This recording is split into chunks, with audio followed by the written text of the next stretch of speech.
It was the first week of school, and the halls of Westfield High buzzed with the usual chaos of lockers slamming, laughter, and whispered rumors.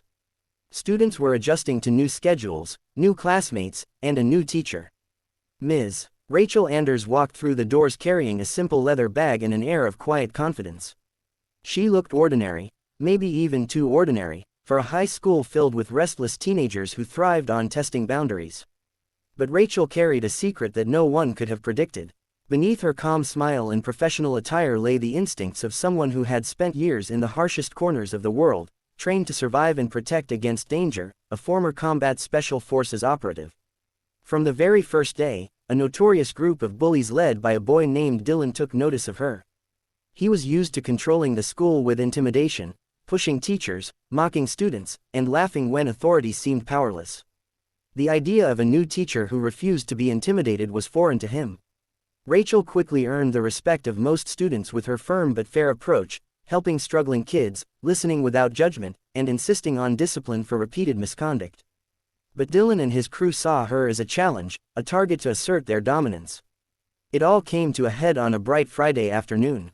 Rachel had been correcting papers on the rooftop, a place she occasionally used to clear her mind. Dylan and his friends had followed her, fueled by bravado and a dangerous mix of teenage arrogance. "Look at her up there," Dylan whispered. "She thinks she's better than us. Let's show her who's in charge." Before anyone could react, they cornered her at the edge, laughing cruelly. In a moment of blind recklessness, Dylan shoved her. For a heartbeat, time seemed to freeze. But then something extraordinary happened. Rachel didn't fall. Not really. She twisted midair with a precision and grace that seemed impossible for someone in heels and professional attire. She landed on her feet, crouched like a trained fighter, eyes blazing with controlled fury. Dylan's grin faltered. He expected a scream, a flinch, maybe even a broken bone, not this. "You think this is a game?"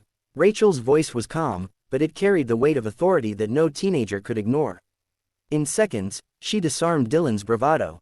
The bullies realized she wasn't just a teacher, she was someone who had trained for life and death situations, someone who had faced combat far worse than any school prank. Rachel didn't strike in anger. Instead, she used their momentum against them, guiding them to the ground safely but firmly, in a way that left no doubt she was in control. The fight ended before it truly began, but the lesson was clear: bullying her had consequences far beyond what they imagined. Word of the incident spread quickly. Students whispered in awe and fear. Parents and faculty were stunned when Dylan tried to downplay what happened, but Rachel's calm explanation made it clear: she didn't need to escalate violence to teach a lesson. Her presence alone was enough. Over the next weeks, Rachel became more than a teacher. She became a symbol of strength, resilience, and respect.